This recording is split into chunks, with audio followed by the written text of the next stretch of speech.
An unprecedented period of economic turmoil. The economy is unstable, our government is in shambles, and the global war on force on reparations that recommends $233,000 for every black California descendant of slaves. This would come to a mere $500 billion in a state, as mentioned, facing an over $24 billion budget deficit. Newsom mandates that every high school student take a course in ethnic studies.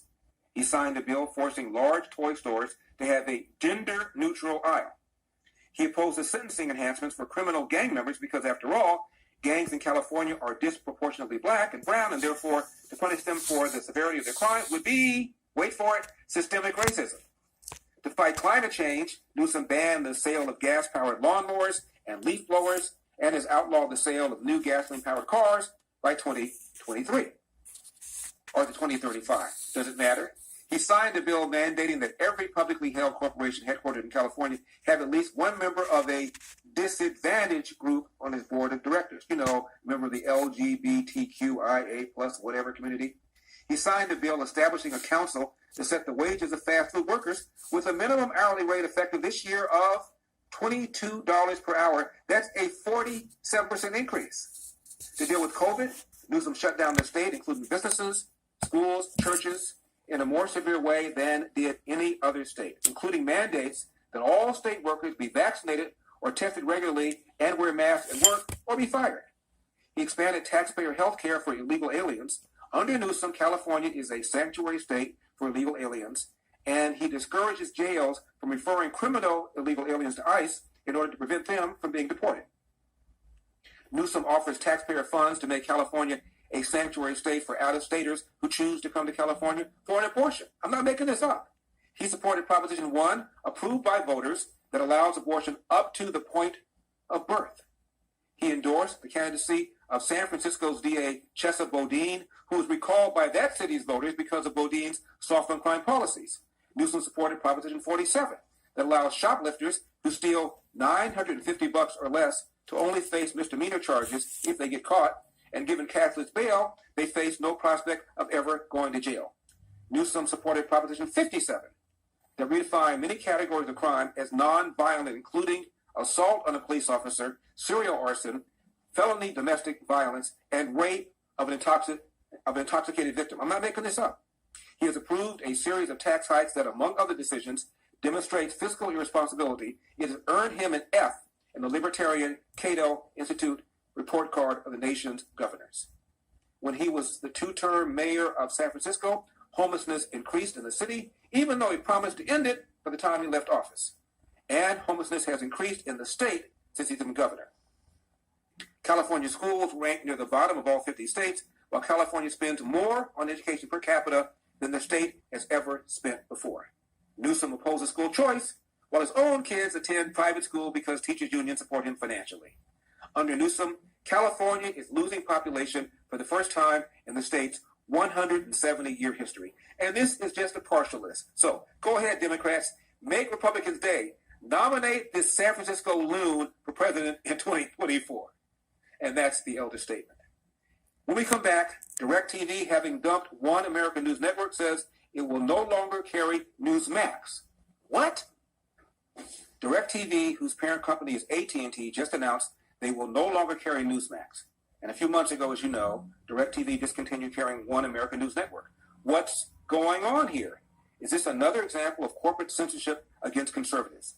Joining me to discuss this, Dan Ball, Emmy Award-winning journalist, host of Real America on One American News Network. Dan, what is going on?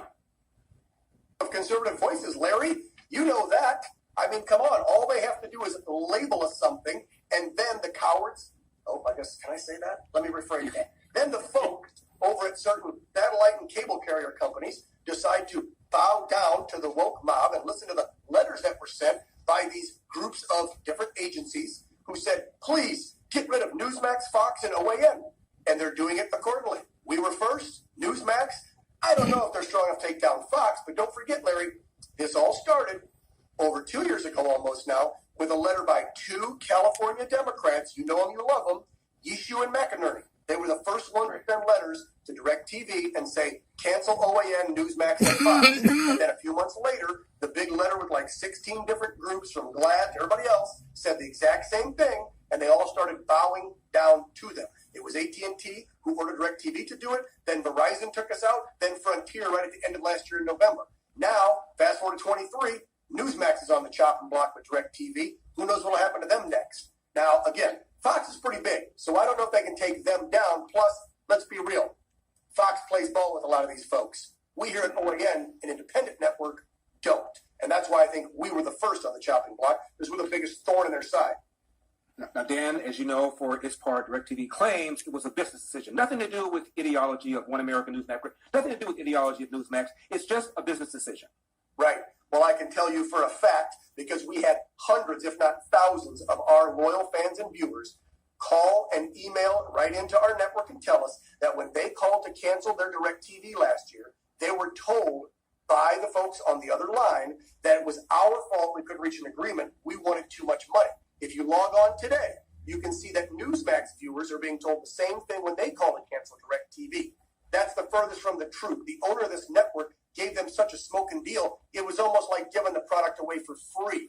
And they said, we don't want it because of misinformation, disinformation, blah, blah, blah. To which I say, so if you're canceling an entire network because you don't believe we report truthful facts all the time, then what the hell are you allowing CNN and MSNBC on your network for, or on your cable or satellite carrier for? Because, excuse me, I'm pretty sure those two networks and a whole bunch of other ones have reported on the Russian hoax for about the last, 6 or 7 years, never apologized for it, never retracted it. So they perpetuate lies, but they get to be on the carriers, Larry, don't they? MSNBC has a guest named Elon Mastal, who... If it was public school, it probably was a business public school.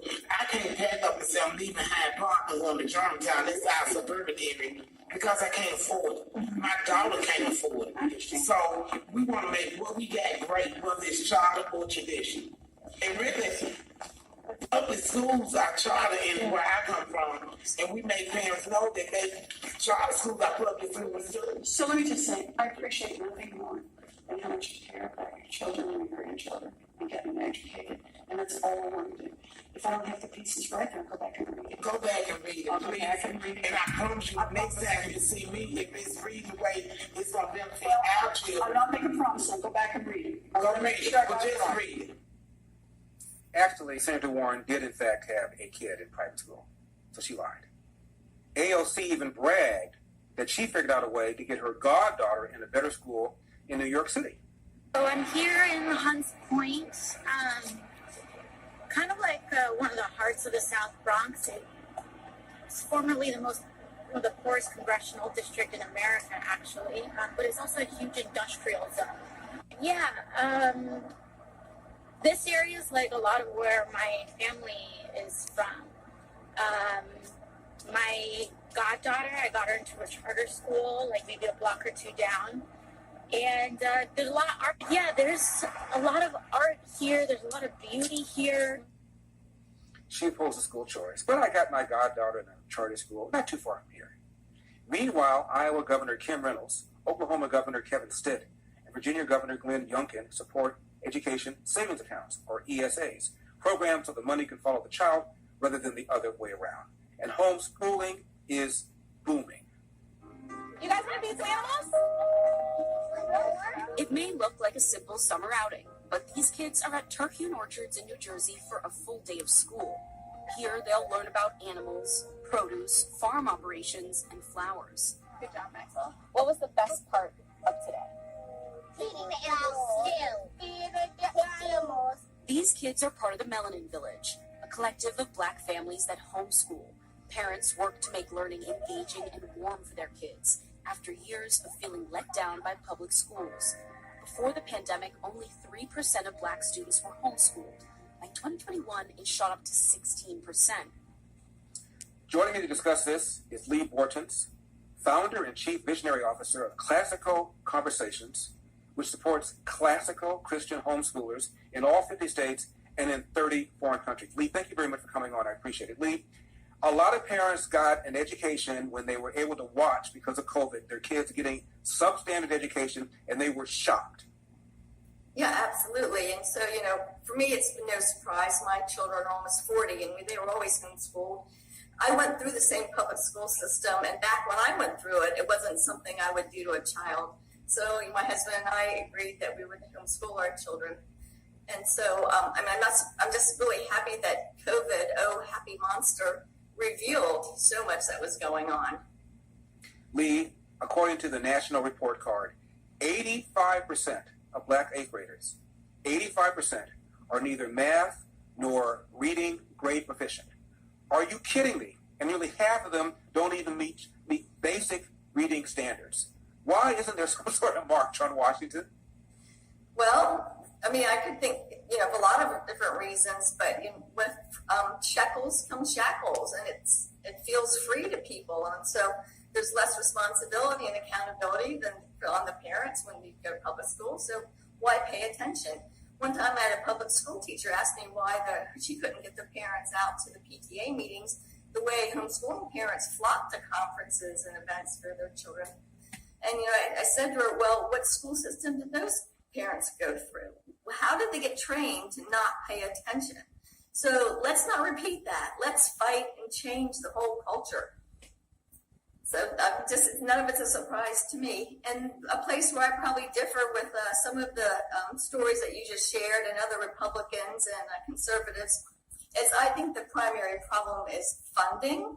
And no matter what you do when the government hands out money, you create more Marxists. So it's no surprise that everyone's complaining about Marxism now, but for 5 generations or more, Christian capital's been eroded, and public school Marxism has been the #1 enculturator of our country, and now we're finally seeing the results of it.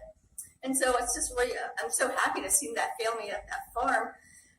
Everyone thinks like homeschooling is this thing you do by. Sorry, Grams, you can't call them cuties anymore. The other has decided that you can't have dragons unless you order them in a brown paper sleeve, so the mailman doesn't have to be wantonly subjected to the TNA of the 7 kingdoms. You could go to the Christian streaming services where you can put on your ruby slippers and repeat to yourself over and over, but at least it's clean, but at least it's clean. Apparently, whatever is pure, whatever is lovely, is also horribly executed. But does it have to be that way? Can a high standard for storytelling exist with a moral backbone and a complete set of clothes for every actor and actress? That is what Lure is about. Quality in Class is now in session. Pay attention to the teacher.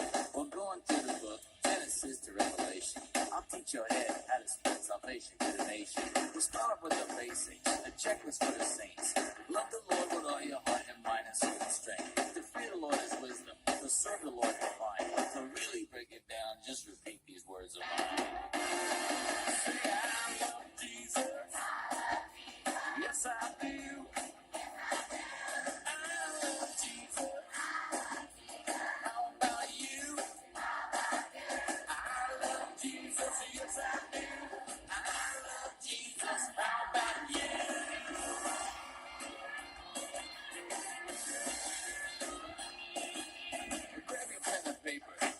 Now begins. First up, church artillery. We are war with sin. God trains us to evangelists, apostles, prophets too. Pastors, teachers, 5 and all. We got work to do. The sermon comes